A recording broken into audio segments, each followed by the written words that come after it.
Welcome to Justice Reloaded HD, where the smallest acts of kindness often lead to the biggest changes. Have you ever wondered if a quiet corner in a busy diner, a table no one ever asks for, could become the very place a distressed child finds peace? Could something as simple as silence become the loudest expression of compassion? Today's story begins with a moment so gentle, it almost goes unnoticed. And it ends with a black limousine pulling up outside a little neighborhood restaurant, leaving everyone speechless. If you believe that kindness, even when it's quiet and unseen, somehow always finds its way back, then go ahead, like this video, and subscribe to Justice Reloaded HD. Because what you do today just might change someone's tomorrow. Let's begin. It was a chilly Saturday afternoon in the quiet suburbs of Seattle. The soft hum of conversation filled the modest space of Ella's Kitchen, a local diner tucked between a laundromat and a bookstore on Maple Lane. The kind of place where regulars had their favorite booths and the servers knew your order before you sat down. That day, the diner was unusually full, families gathering after errands, couples enjoying a late lunch, and friends catching up over coffee. Emily had worked at Ella's Kitchen for nearly 2 years. She was 28, white, with soft features and an even softer presence. Customers often described her as gentle or easy to talk to. But it wasn't just her kindness that made her stand out. It was the way she moved through the space, attentive but never intrusive, warm but never overwhelming. That day she wore her usual uniform, black slacks, a fitted gray blouse, and a simple bun to keep her blonde hair tucked back. She was just clearing a table near the window when the bell above the front door chimed. Emily looked up, instinctively offering a smile, but paused. A woman in her early 40s had entered, holding the hand of a little boy. He looked about 7, also white, with sandy blonde hair and large watery eyes that scanned the room with nervous energy. He wasn't walking at a normal pace. His steps were hesitant, almost disjointed. One hand clutched tightly to his mother's, the other pressed firmly over his right ear. His mouth was slightly open, as though he was about to speak, but no sound came. His whole body trembled, not from cold, but from something deeper. A storm brewing beneath his skin. The mother leaned in toward Emily, her voice barely above a whisper. "Hi. I'm sorry. My son, he's sensitive to sound. We're just looking for a place that's a little quieter, if that's okay." Emily didn't hesitate. She didn't ask questions. She didn't comment. She didn't glance around to see what other tables were available. She simply nodded once, kindly, and motioned for them to follow. She led them to the far side of the diner, a small corner booth next to a frosted window, partially shielded by a row of decorative plants and far from the clatter of the kitchen or the swinging doors. It was the least requested seat in the restaurant, often referred to as the cold table or the lonely spot because of the way it caught the draft from the back hallway. But to Emily, it was exactly what the boy needed: peace. She placed 2 menus gently on the table, then knelt beside the boy, not too close, not too fast. With deliberate calm, she said, "Would warm water be okay instead of something cold?" The boy didn't answer, but he blinked once and looked at her hand, noticing the way she carefully set down the glass. No ice. No noise. Emily reached into her apron and pulled out a napkin, folded into the shape of a small cat. It wasn't fancy. Just something she'd learned to do during slow shifts to entertain kids. She placed it on the table in front of him. His eyes fixed on it. His body, still tense, seemed to ease just slightly. "You can take all the time you need," she said to the mother. "There's no rush. You don't even have to order right away if you don't want to." The mother exhaled, her shoulders relaxing. "Thank you," she said, with something that sounded like disbelief in her voice. Emily nodded again and quietly stepped away. From across the diner, no one really noticed what had just happened. To most, it looked like any ordinary table being seated. But Emily knew better. And though she wouldn't say it aloud, something about the encounter stayed with her. Not out of pride, but out of recognition. A quiet knowing. Because once, not so long ago, Emily had been a little girl afraid of loud places. And she remembered the way the world felt when no one made space for her fear. Emily returned to the counter after seating the boy and his mother, but something about the moment lingered in her chest like a soft hum. There had been no dramatic outburst, no scene, no crying or screaming, but there was a quiet weight in that little boy's presence. And that weight had settled deep inside her. She poured a cup of warm water, carefully, without letting the pitcher clink against the rim, and walked it over. As she approached the table, she noticed the boy was still clutching one ear, but he had settled into the corner of the booth like he was trying to disappear into the leather cushion. Emily didn't say much. She gently placed the cup in front of him, added a thin paper straw, and slid a small folded napkin cat to the side. No loud greetings. No unnecessary questions. No forced smiles. His eyes, wide and cautious just moments before, now blinked slowly. He didn't smile, not yet, but he didn't pull away either. That, to Emily, was something. The mother, who had been gently stroking her son's back, looked up at Emily. Her face carried a tiredness that went beyond sleep, a kind of emotional fatigue that only parents of special needs children truly understood. She offered a soft, almost embarrassed smile. "I really appreciate this," she said. "He doesn't usually do well in new places." Emily nodded. "You can stay as long as you need. You don't have to order right away. No pressure at all." The mother's shoulders lowered just a little, as though Emily had unlocked something, permission to exist here without guilt, without feeling like a burden. Emily didn't hover.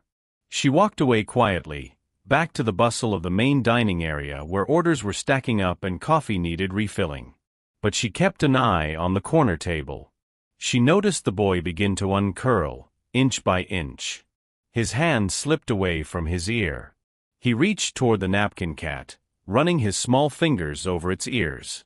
Then he looked at his mom, just for a moment, and gave the tiniest of smiles. That was it. That one flicker of expression. And Emily felt her chest tighten. It wasn't pride. It wasn't accomplishment. It was a deep, quiet gratitude. That she had been in the right place, at the right time, with the right instinct. Later that afternoon, during her short break, Emily sat outside on the bench near the side entrance of the diner. She sipped lukewarm tea from a paper cup, thinking about the boy, Lucas, the mother had whispered. She didn't know their last name, didn't ask where they were from. That wasn't her place. But she couldn't shake the feeling that something important had happened. Not big. Not loud. Just important. A fellow server, Rachel, came out and joined her, lighting a cigarette. "Hey," Rachel said. "That little boy earlier, was he okay?" Emily nodded. "Yeah. Just needed a quiet spot." Rachel took a drag, then raised an eyebrow. "No offense, but that's the worst table in the place. Freezing in the winter. Nobody wants it." Emily smiled faintly. "It was perfect today." Rachel chuckled. "You're such a softie. I'd bet they didn't even tip." Emily shrugged. "That's not why I'm here." Rachel didn't reply, just exhaled slowly and stared at the parking lot. What neither of them knew was that, just a few feet away, in a black SUV parked across the street, someone had been watching. Not in a sinister way, but watchful, deliberate. A private security officer, dressed in a sharp navy suit, had been stationed there by his employer, Nicholas Grant, one of Seattle's most private billionaires. Nicholas rarely went anywhere without a security detail, especially when it involved his son, Lucas. Ever since Lucas had been diagnosed with sensory processing disorder, Nicholas had taken extreme measures to protect him, from media, from strangers, from the noise of the world. Lucas had been spending the weekend with his mother, Nicholas's ex-wife. Their co-parenting relationship was amicable but distant. What Nicholas didn't expect that weekend was the phone call he received late Saturday morning from his head of security. "Sir," the man had said, "you might want to see this." He had forwarded surveillance footage from the exterior cameras stationed near the diner. While it wasn't illegal for the SUV's dashcam to capture public behavior, the footage was surprisingly intimate. A young waitress, leaning gently toward Lucas as he trembled in a booth. Her hands were calm. Her voice couldn't be heard, but her posture said everything: respect, understanding, and most of all, presence. Nicholas had watched that footage 5 times. He didn't know her name. Not yet. But he knew what he had seen. Lucas had sat for nearly 40 minutes. Without headphones. Without meltdown. And at the end, he smiled. That had never happened in public. Not once. Back inside the diner, Emily continued her shift as if nothing had changed. She bussed tables, refilled coffee, joked with the cook about a burnt batch of fries. She didn't mention Lucas again, not because she didn't care, but because the moment had been too delicate, too real to dilute with casual retelling. But something inside her had shifted. It wasn't that she suddenly wanted to change careers or write a memoir or start a movement. It was quieter than that. She just felt reaffirmed. Like the part of her that had always noticed the kid sitting alone in the cafeteria, or the stranger crying in the library, wasn't just soft-hearted, it was needed. She glanced once more at the corner table. Empty now. But not forgotten. She smiled to herself, then turned to greet a new customer walking in. The next morning, the diner was quieter. Sunday shifts always started off slow, with a trickle of early risers and the occasional couple looking for a late breakfast. Emily arrived just before 8 a.m., still carrying the calm weight of the day before. She greeted the cook, adjusted her apron, and began wiping down menus at the front counter. Rachel, her coworker, walked in a few minutes later, brushing sleep from her eyes and yawning. "Morning," Rachel said. Emily nodded. "Hey." They moved through the familiar motions of opening the place, brewing the first pot of coffee, restocking napkins, turning on the overhead music. Then Rachel paused, leaned against the counter, and gave Emily a look. "So, that kid yesterday," she said. "He was something, huh?" Emily smiled faintly. "Yeah. He was really sweet. Just needed a quiet spot." Rachel raised an eyebrow. "You always say that." "What?" "That they're sweet. Even when they're clearly melting down. You've got the patience of a saint." Emily shrugged. It wasn't a meltdown. He was just overwhelmed. Rachel gave a soft scoff. His mom looked exhausted. "Single, I'm guessing. They didn't leave a tip, by the way." Emily blinked. "That's not important." Rachel laughed lightly. "Okay, Mother Teresa." Emily didn't argue. Instead, she folded a napkin into another animal, a little dog this time, and placed it next to a silverware roll. After a pause, she said, "You know, when I was a kid, I used to sit alone at lunch. Not because I wanted to. Just, no one ever sat with me. I got anxious in loud places. Didn't talk much. I guess. I just notice it more now." Rachel glanced sideways at her, a little surprised by the honesty. "You never said that before." Emily offered a soft smile. "Not the kind of thing you just throw into conversation." The moment passed, but something in Emily's tone had settled deeply into the air between them. She didn't help that little boy for attention. She hadn't even realized anyone had noticed. It wasn't some performance. It was instinct, something that came from an old place in her heart. A place built from childhood discomfort and teenage isolation and the longing, always, for someone to just see her. And in that boy's wide, anxious eyes, she'd seen a glimpse of her former self. The rest of the morning passed uneventfully. A few customers came in, mostly regulars. Emily moved through her duties with her usual quiet efficiency, but her thoughts wandered often to the boy. Lucas. She found herself wondering if he was okay, if he remembered the napkin cat, if his mom had managed to find a quiet moment somewhere that day. She wasn't expecting praise or recognition, but she did feel a small, inexplicable warmth. Like she'd planted a seed that might grow somewhere she'd never see. Meanwhile, in a penthouse suite downtown, Nicholas Grant stood in front of a tall window, sipping black coffee from a handmade ceramic mug. His gaze was fixed on the skyline. Rain clouds hovered just above the city, casting long shadows over the high-rises. His assistant, a sharply dressed man in his 40s, entered quietly. "Sir," he said, "the footage from yesterday, do you want to keep it archived?" Nicholas turned slightly, setting the mug on a nearby table. "Yes. Save it. And send a still from the camera to my private phone. The frame where she places the napkin animal." The assistant nodded. "Already done." Nicholas didn't speak for a moment. "Anything else, sir?" Nicholas hesitated. "Do we have a name yet?" "Not yet," the assistant replied. "But we know the restaurant. Ella's Kitchen, just outside the Greenridge district." Nicholas gave a single nod. "Good. Discreetly, please." The assistant left, and Nicholas picked up his phone. The still image was already there, captured from a security camera across the street. It was slightly grainy, but you could see her clearly. Kneeling just slightly, calm hands placing a napkin cat in front of Lucas. The boy's eyes focused, his body slightly leaning forward. There was no fanfare in the image. No drama. But to Nicholas, it might as well have been a spotlight on a stage. He'd spent more money than most people would make in 5 lifetimes trying to help his son feel safe in the world. Therapists, specialists, private schools, sensory tools, entire home renovations.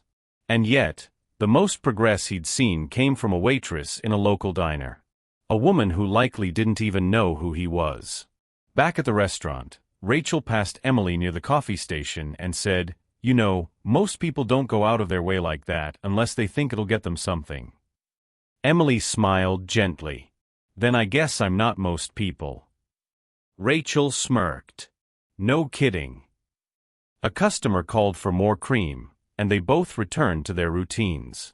Later, during a lull between lunch and the early dinner crowd, Emily found herself folding another napkin, this time not into any shape in particular. Just folding, refolding, the motion calming her. She wasn't sure what it all meant, if it meant anything at all. But she knew deep down that something had shifted. Not outside of her.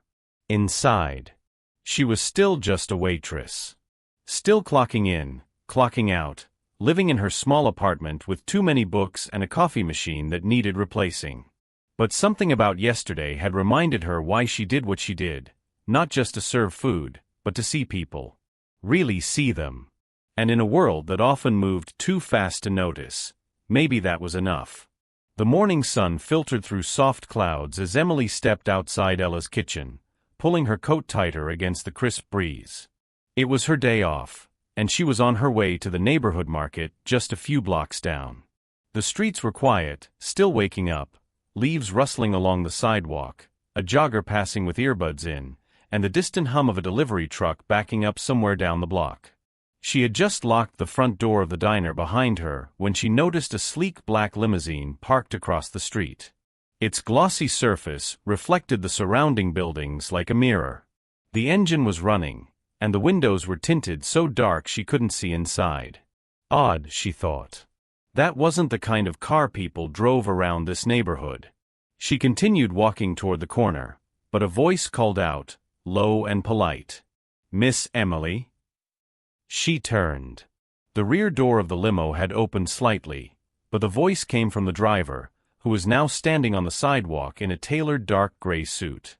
He was tall, clean-shaven, and wore a subtle earpiece tucked behind one ear.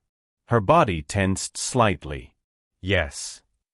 The man gave a small nod, his tone professional yet warm. "I hope I'm not intruding. My name is Charles. I'm here on behalf of my employer, Mr. Grant. He would like to invite you to join him for a brief lunch this afternoon. No pressure, no obligation. He simply wishes to express his gratitude." Emily blinked. Gratitude? For what? Charles smiled faintly and extended a folded note. You gave his son a quiet corner in a loud world. He thinks you deserve to hear thank you, somewhere fitting." She hesitated, staring at the envelope in his hand. The words sounded rehearsed, but the way he said them held something genuine. Still, the situation felt surreal. I think there's been a mistake," she said, her voice cautious. "I'm just a waitress." Charles nodded, as if expecting the reaction. "And Mr. Grant is aware of exactly that." Emily glanced around, suddenly aware of how alone she felt on the sidewalk. "I'm not dressed for anything like that." "You wouldn't be expected to be," he replied. "It's casual, private, and brief." She hesitated again, the weight of the moment pressing gently on her shoulders. This was absurd. Limousines didn't just pull up to diners.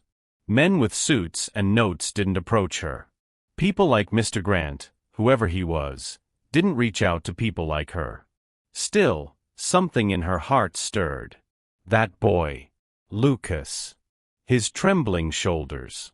The way he had smiled at the napkin cat. The quiet peace that had settled over the corner booth for those precious few minutes. She slowly took the envelope from Charles. It was a small cream-colored card, embossed with elegant lettering. No address. Just a handwritten message. "You saw my son when the world only saw his disorder. Please let me say thank you, properly. N.G." Emily read it twice. Then she looked back up. "And this isn't a job offer or anything weird?" Charles shook his head. "Absolutely not. Just lunch. And appreciation." Emily didn't reply immediately. Her fingers tightened slightly on the envelope. She wasn't sure why, but the card made her eyes sting just a little. "Where is it?" Charles gestured gently toward the car. "We can take you there now. Or if you'd prefer, I can return in an hour. Whatever makes you most comfortable." Emily looked down at her jeans and sweater, her worn sneakers. She hadn't even brushed her hair that morning, just tied it back. Her instinct was to say no. To retreat. To go back to the familiar safety of errands and coffee and a quiet afternoon. But then she thought of Lucas again. How the world often didn't bend for kids like him. How it rushed past them. Ignored them. And how, just once, she had been able to offer something different. She inhaled deeply. "Okay," she said. "But I'm not fancy. Just regular." Charles smiled. "Mr. Grant appreciates regular more than you might think." He opened the door for her. As she stepped into the limousine, the interior smelled faintly of leather and cedar. It was quiet, unnervingly so. Emily sank into the soft seat, her heart beating a little faster than she wanted to admit. The car pulled away from the curb, gliding smoothly into traffic. She had no idea what to expect. The elevator doors opened with a soft chime on the 35th floor of the Fairview Tower, one of the tallest buildings in downtown Seattle. Emily stepped out slowly, her sneakers making no sound on the polished marble floor. She was led down a short hallway lined with minimalist artwork and floor-to-ceiling windows that framed the entire city like a painting. The host, a reserved young woman dressed in all black, stopped at a private dining suite with double glass doors. She opened them gently. "He's waiting for you inside." Emily nodded nervously, smoothing her sweater instinctively, and walked in. The room was warm, spacious, and quiet, decorated in earth tones, with heavy drapes pulled halfway over the glass to soften the afternoon light. A table for two was set near the window, but what caught her attention wasn't the city skyline, it was the man standing beside it. Nicholas Grant. He turned as she entered. Tall, composed, dressed in a navy button-down and gray slacks. No tie, no suit jacket. His face was familiar in the way that only powerful people's faces are, handsome, but in a serious, careful way. His eyes were pale gray, observant. Not cold, just quiet. "Emily," he said simply. She nodded, unsure what else to do. "Hi." He gestured toward the chair across from him. Please. Sit. She took her seat carefully, resting her hands on her lap. I'm sorry if this is all a bit strange, Nicholas said. I know it's not every day a limo shows up outside a diner. Emily gave a small, nervous smile. That's definitely new for me. He gave the smallest hint of a laugh, then sat as well. There was a pause. Then he leaned slightly forward and said, I wanted to meet you. Not to interview you. Not to offer you a job. Just to say thank you. Emily tilted her head slightly, still trying to catch up. I didn't do much. I just gave your son a table. Nicholas's expression softened. Lucas has sensory processing disorder. New places, noise, movement, almost all of it is overwhelming for him. Most restaurants are a nightmare. We've tried dozens. He lasts maybe 10 minutes, on a good day. He paused, his voice dipping into something almost vulnerable. Yesterday, he sat for almost 40 minutes.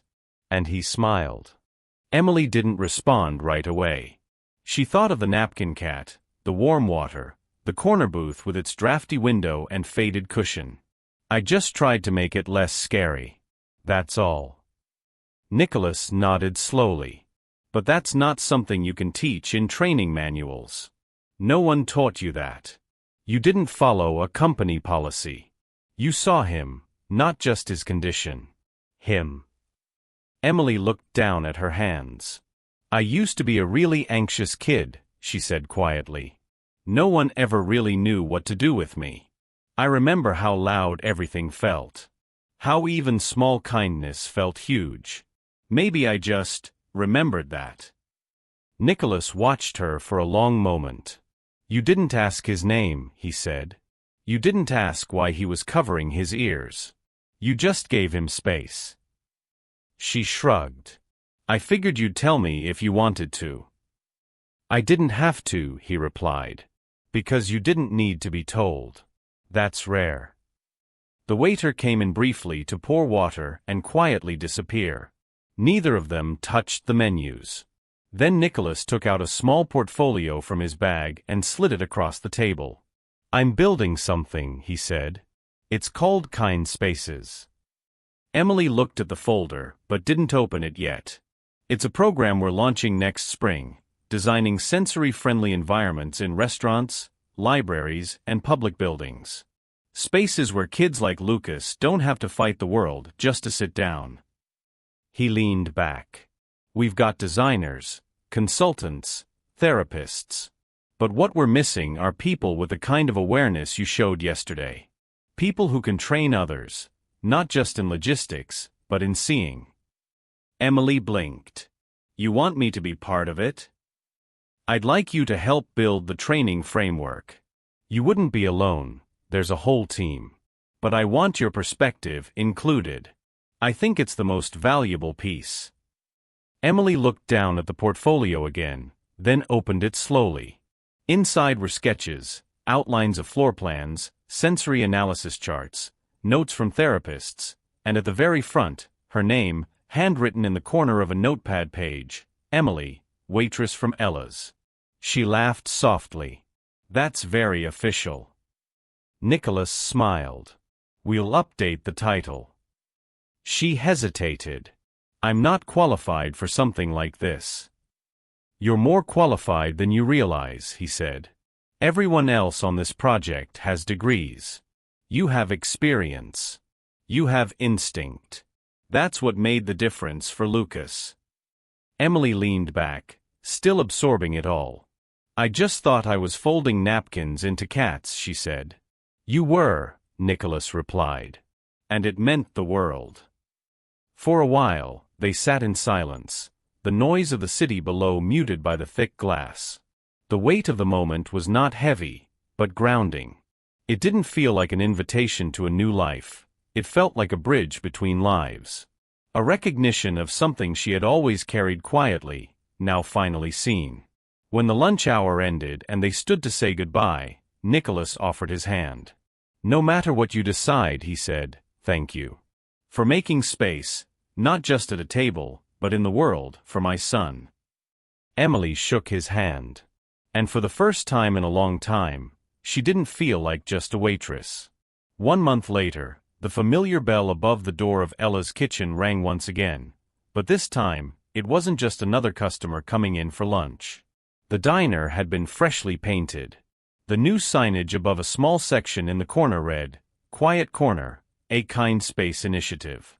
The lighting had been softened, the chairs replaced with cushioned seats in muted tones, and acoustic panels discreetly mounted along the nearby wall.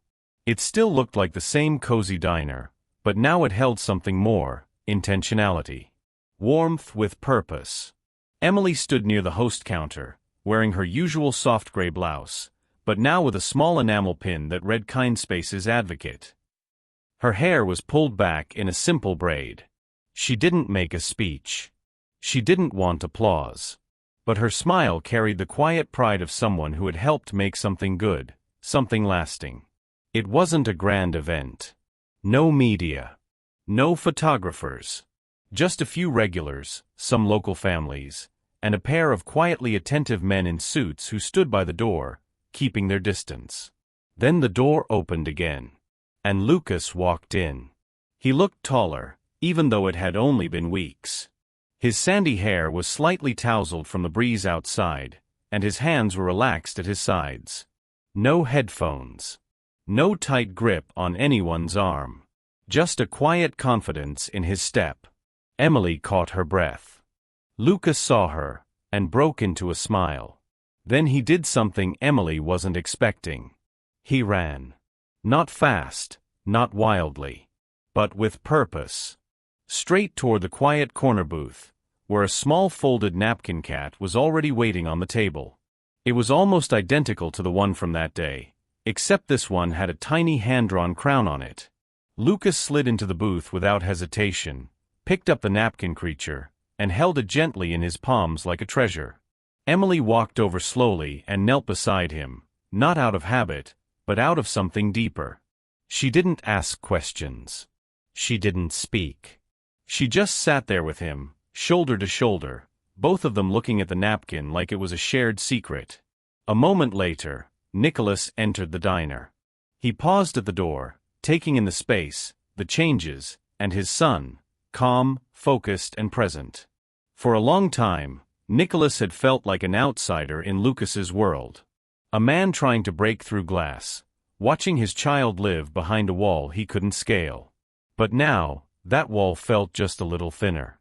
He walked toward them, slowly, then slid into the booth across from Lucas and Emily.